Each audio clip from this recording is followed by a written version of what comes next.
Selamat pagi, Bapak Ibu. Selamat pagi, Bu. Ya, Pagi. apa kabar hari ini? Sehat, Ibu. Sehat luar biasa. Kabar baik, sehat Ibu. Ya, Ya, amin. luar biasa. Ya, semangat. Semangat pagi. Ya, kalau saya katakan semangat pagi, mohon Bapak Ibu menjawab pagi, pagi, pagi. Ya, seperti itu ya. Oke, kita coba. Semangat pagi. Pagi, Pagi, pagi, pagi, pagi, pagi. Bapak Ibu, semangat itu sangat kita perlukan. Sangat kita perlukan untuk menambah gairah kerja kita. Kalau kita bersemangat, tentunya kita akan bekerja lebih baik lagi.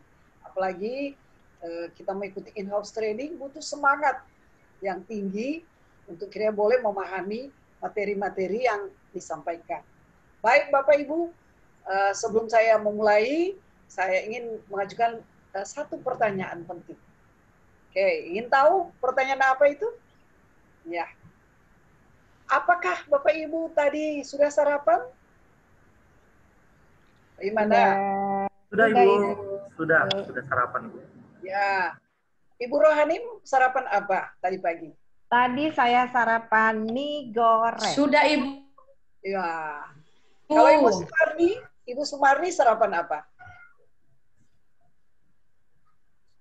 Ya. Baik.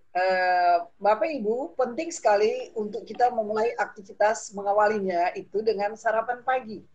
Karena jika kita dalam keadaan tubuh sehat, maka kita akan berpikir juga dengan baik. Ada ungkapan mengatakan bahwa jika logistik kita itu terpenuhi, maka logika kita akan berjalan dengan baik. Nah, itu ungkapan. Nah, baik. Bapak Ibu, kemarin saya sudah memesan Bapak Ibu untuk mendalami modul ajar yang ada di Learning Management System.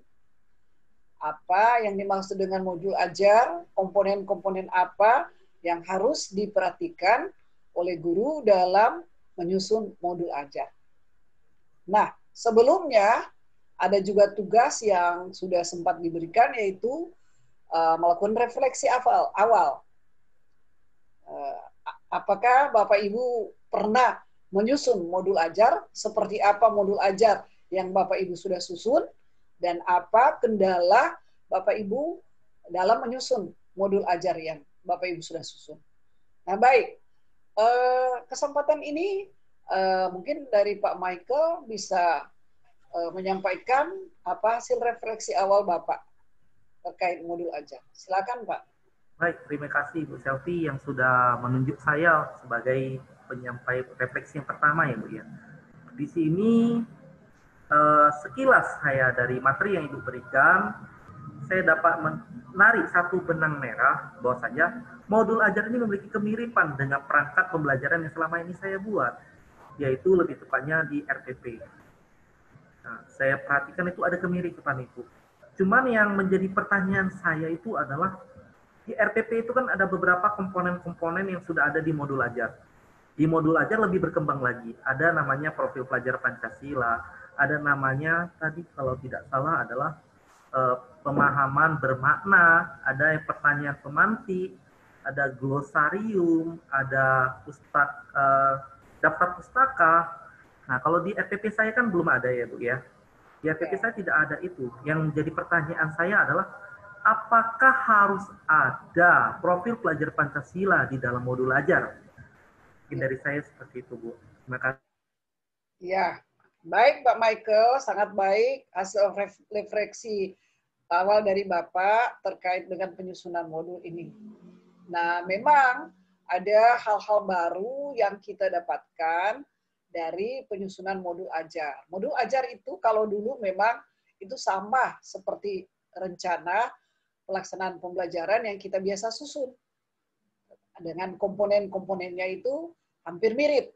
Tetapi ada pengembangan dari RPP yang kita susun itu kemudian menjadi modul ajar. Nah, itu akan kita pelajari hari ini. Nah, bagaimana Ibu Rohanin? Apakah Ibu menemui kendala pada saat menyusun RPP dulu? Gimana? Ya, terima kasih Ibu Selvi. Dalam penyusunan RPP itu dengan modul ajar itu ya, kalau saya lihat itu kan tidak jauh berbeda, tapi di dalam modul ajar ini lebih lebih lengkap, lebih komplit karena di situ seperti kata Pak Michael katakan ada pertanyaan bermakna dan pemantik, adanya profil pelajar Pancasila dan glosarium. Itu Ibu Selvi, terima kasih. Ya, oke, baik. Baik sekali Ibu Rohanin. Nah, Bapak Ibu, terkait profil pelajar Pancasila. Ada berapa ya profil pelajar Pancasila yang kita sudah pelajari? Michael, ada berapa? 6. Nah, oke, ada 6. Ada 6. Dari 6 profil pelajar Pancasila ini, bisa kita cantumkan semuanya di modul ajar, dan bisa juga kita hanya memilih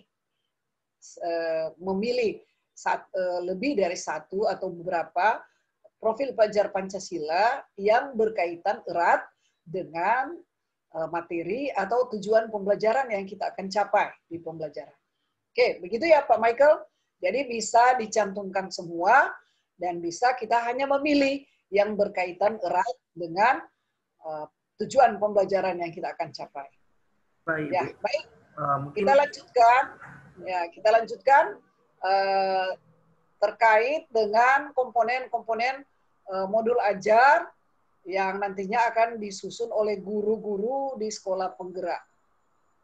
Nah, mari kita perhatikan komponen modul ajar yang ada di pembelajaran sekolah penggerak. Nah, kalau kita perhatikan, ada 3 bagian penting. 3 bagian dari komponen modul ajar ini. Yang pertama, informasi umum. Yang kedua, komponen inti. Dan yang ketiga, lampiran. Nah, di informasi umum itu ada 6 subbagiannya. Yang pertama itu identitas sekolah, kompetensi awal, profil pelajar Pancasila. Nah, profil pelajar Pancasila ini wajib dicantumkan di komponen modul ajar karena itu merupakan goal, merupakan tujuan akhir dari proses pembelajaran yang diharapkan dimiliki oleh peserta didik yang kita ambil. Kemudian ada sarana dan prasarana, ada target peserta didik, ada model pembelajaran yang digunakan. Model pembelajaran yang digunakan. Itu yang di informasi umum. Nah, kalau yang di komponen inti, ada tujuan pembelajarannya, ada pemahaman bermakna, ada pertanyaan pemantik, ada persiapan pembelajaran, ada kegiatan pembelajaran. Nah, di kegiatan pembelajaran ini terbagi 3. Ada kegiatan pendahuluannya, ada kegiatan inti, dan ada kegiatan penutupnya. Kemudian ada asesmen. Nah, terkait asesmen, itu nanti kita akan pelajari lebih lanjut sesudah kita mempelajari modul ajar ini. Apa saja asesmen yang kita akan laksanakan. Kemudian ada pengayaan dan remedial. Kemudian ada refleksi peserta didik dan guru. Nah, kemudian di bagian lampiran ada lembar kerja peserta didik. Harus dicantumkan. Nah, selama ini banyak guru-guru yang menyusun rencana pembelajaran itu tidak mencantumkan lembar kerja peserta didiknya. Nah, di modul ajar pembelajaran di sekolah penggerak itu wajib dicantumkan. Itu merupakan lampiran lembar kerja peserta didik. Kemudian ada bahan bacaan guru dan peserta didik. Mungkin ini kalau kita kaitan dengan rencana pelaksanaan pembelajaran itu seperti sumber materi ya. Itu yang bahan bacaan guru dan peserta didik. Kemudian ada glosariumnya, ada istilah-istilah yang kita gunakan di pembelajaran ataupun di modul ajar, itu harus kita intisarikan, harus diartikan sehingga siswa atau peserta didik memahami apa maksudnya istilah-istilah yang kita gunakan ini. Kemudian ada daftar pustaka. Apa sebab harus mencantumkan daftar pustaka? Yaitu bagian dari literasi. Literasi. Di mana kita harus menghargai hasil karya orang.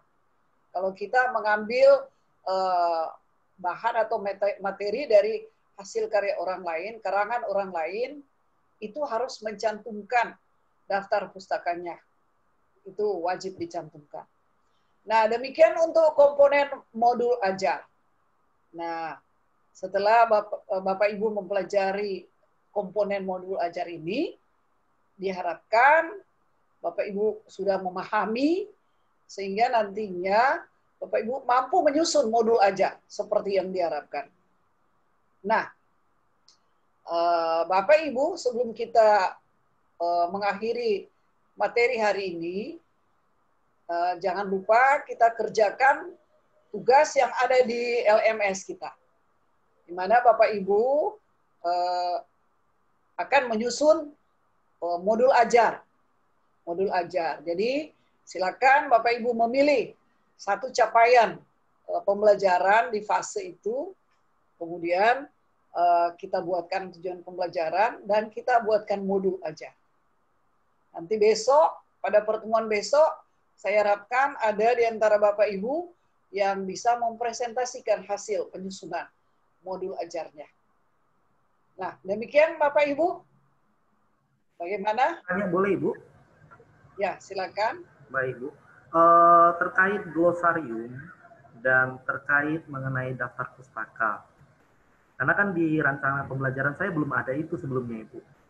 Nah, tentunya kita juga daftar pustaka mungkin masih awam bagi kita. Bukan hal yang baru memang, tapi kita nggak terbiasa dalam membuatnya.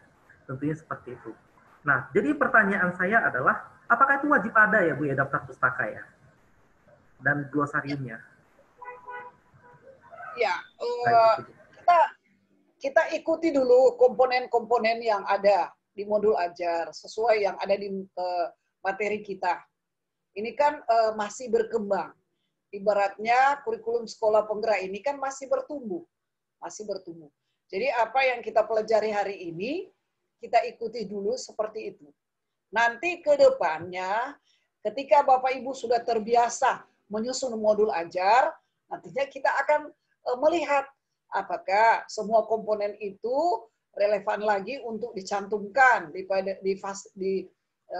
penyusunan selanjutnya, atau ada pengurangan. Sehingga ini nantinya akan berkembang, Bapak Ibu.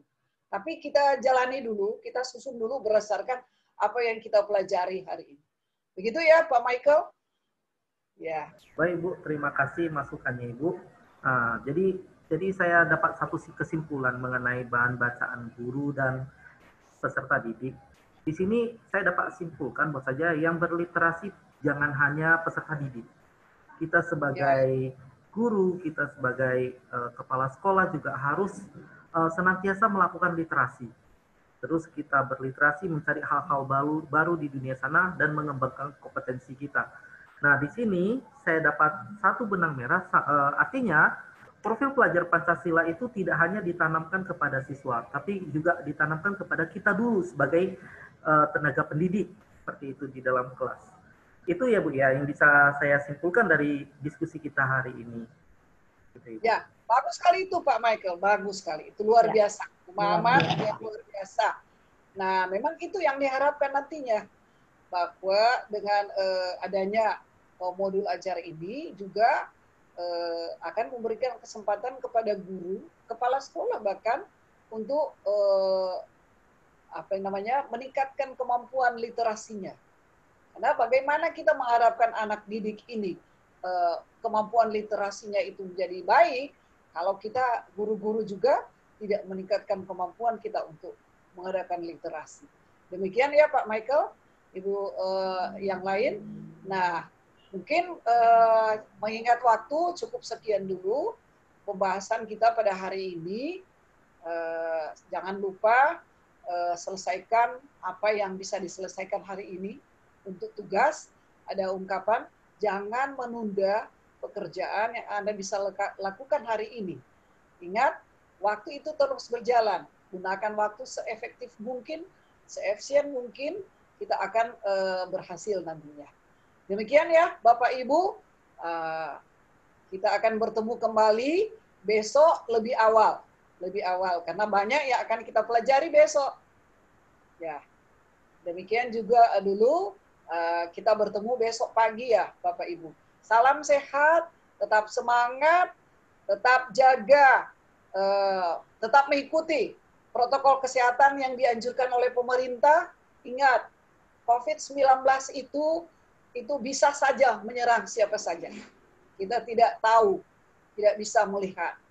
Jadi kita harus tetap melaksanakan anjuran pemerintah, melaksanakan protokol kesehatan. Selalu memakai masker, selalu mencuci tangan di air mengalir, dan jaga jarak. Demikian, terima kasih.